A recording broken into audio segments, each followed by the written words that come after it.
The only thing that changed is we moved to Florida, but I mean, if anything, it was a little more structured because I was down at the complex.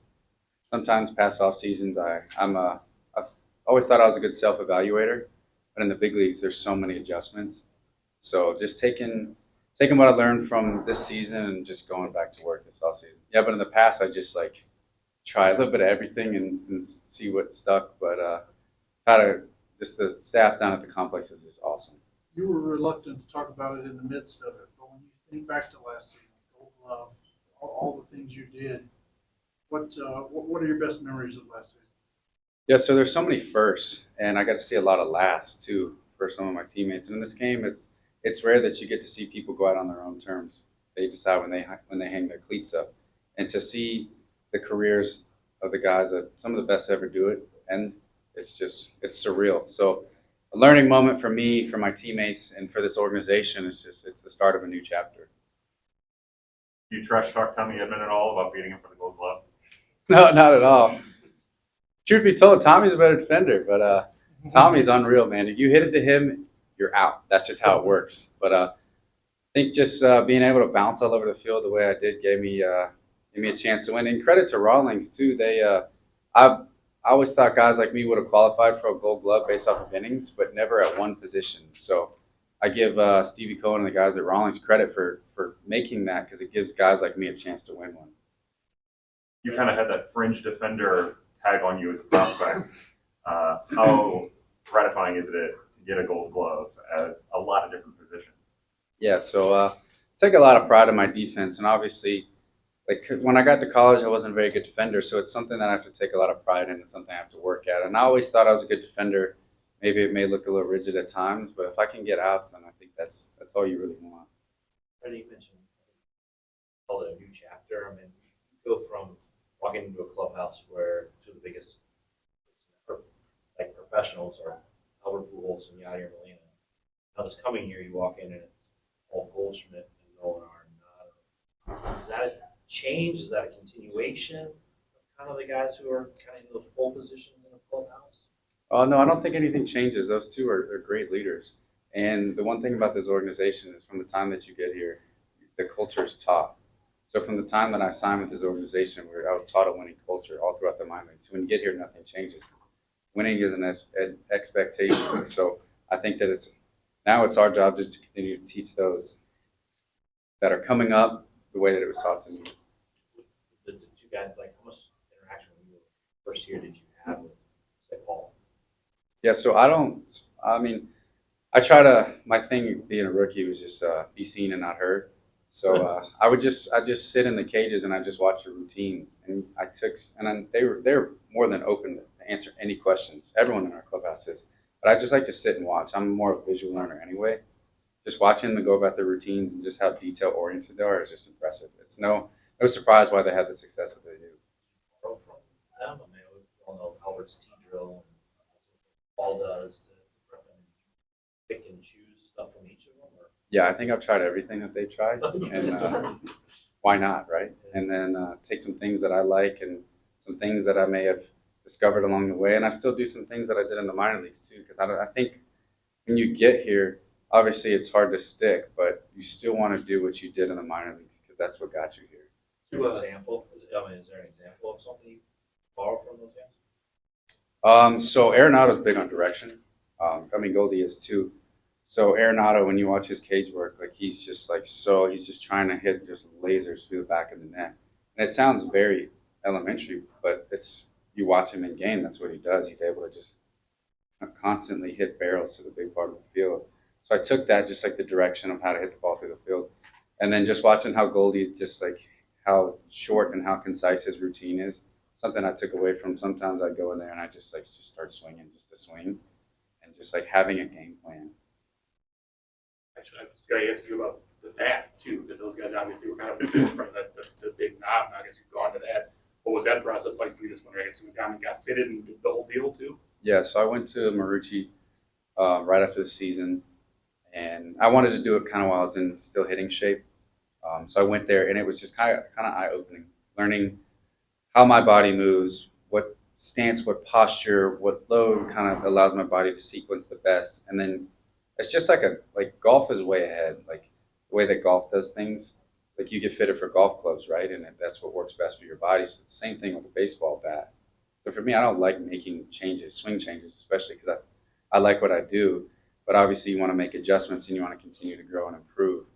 So by changing that knob, and so I started using the puck knob, it was just allowed me to just allow my body to just be more efficient, essentially. What feels different about that? What looks different with the ball off your bat about that? It comes off a little harder. I was on the ground too much last year. I'm not trying to hit the ball in the air. I'm just trying to hit line drives. I try to do damage on a line. If I can hit more balls on a line, I think I got a better chance to be successful. Talk about being a visual learner. With all the rule changes that are coming and the pride you guys put in your defense. Also, the guys are going to be missing from spring training at times with the World Baseball Classic. How much of a challenge is it going to be to adjust to these new rules that could make a difference defensively, whether it's the size of the bases or shift limitations? How important is that for you guys to get used to these changes and make sure you're cohesive with the rest? Yeah, so I was able to do some of that stuff in the fall league and the minor leagues. I was able to see some of that, especially being around the bag at first base in the minor leagues. I got to use that base, kind of run those bases. But I think team-wise, this team does a great job of communication, and it's all about learning and growing as a team. So I think just the minute that the guys are back, or I know they're coming in early, we won't miss a beat. Brendan, you mentioned that you're a self-evaluator for the shooting company. What are some of the things that you can do to improve your game? Yeah, so I mean, it's a game of adjustments, right?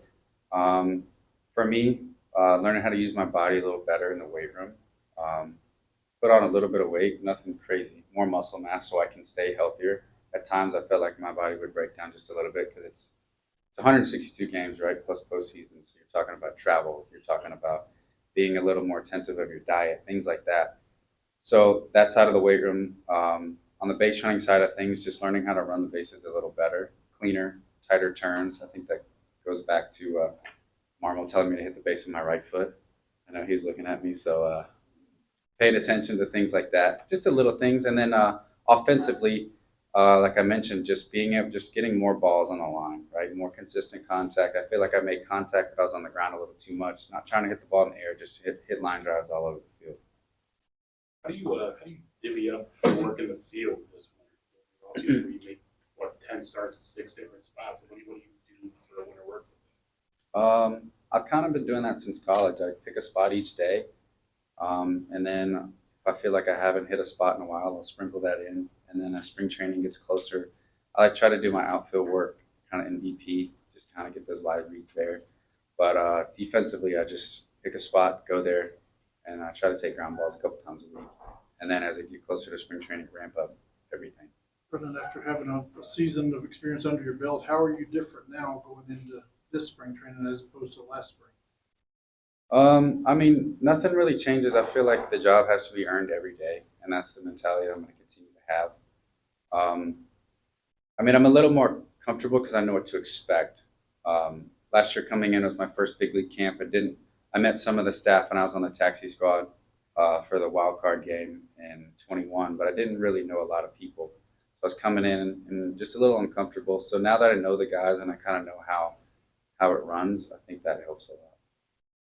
You feel like you said adding the muscle mass, hitting more line drives that you can drive the ball more this year? Have you seen any differences as far as adding muscle so far? I mean, I've added a couple pounds of muscle mass and lost a little bit of body fat percentage. So we try to keep track of that down on the body comps down in Florida. But I mean, the thought process behind that is just if you're available, then I feel like that's the best ability is availability. So if you're healthy, then you give your chance to win. So that's just the thought process behind that, and just paying a little bit better attention to my diet too. How will the no shift rules will affect you as a hitter? I mean, I try to hit the ball where it's pitched anyway, so I don't think anything really changes. And if you can, I mean, I think that's going back to like the direction thing, talking about Arenado and Goldie's routines. It's like if you have good direction, I feel like you can still have success. I mean, at times last year, I would beat the shift to the opposite field because I was getting pitched that way. So I wasn't trying to do that. I was just trying to hit it where it's pitched. So And then on the defensive side of things, I think like you can't have that other guy on the other side of the field. I think it just comes down to instincts, reading swings. We have the pitch comm in the field, so like knowing what pitch is coming, those instincts kind of fall into that too. Brendan, any field position you like a lot of the ones you play a little bit more than the others, and among that too, are there any adjustments you make from just doing one day the other that maybe people might not know? I just like being in the lineup, so I don't really care which one. I mean, if like I always said, if I'm pitching or catching, then we're in big trouble. So I hope I don't ever have to do those. I don't really like anyone more than the other. Stubby does such a good job of spacing the reps out during the season that I feel as comfortable as I'm going to get. Obviously, bouncing all over the field, you have to get comfortable being uncomfortable. But I mean, testament to the staff too. They do a good job of keeping me prepared. Brendan, you talked about driving the ball and getting on base was also a big part of your game last year. How much did you relish some of the opportunities you got to be sort of a table setter for some of the middle of the order guys later in the season?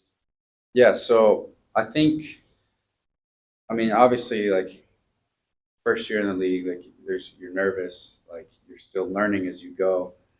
So my thought process was just get on base, and I feel like that takes the pressure off you. You're not up there trying to do too much, and that's the approach that I'm going to continue to have. Is if I can get on base and I can maybe cause some havoc here, cause some chaos, and it puts a little pressure on that pitcher to make pitches. And when there's extra pressure, that's when good things tend to happen for us. Brendan, I'm gonna cut you short here. Just one last one. We got to try to keep these guys on schedule. So one last one, then we'll get Ali up. You got on basic time because of your plate discipline. A lot of changes coming to the game. One of those being robot mounts. We talked to some guys yesterday. They said that it might favor people who have plate discipline. So what are your thoughts on some of those changes? Yeah, I mean that's if anyone asks kind of like what I pride myself on, it'd be defense and just like the pitches that I swing at.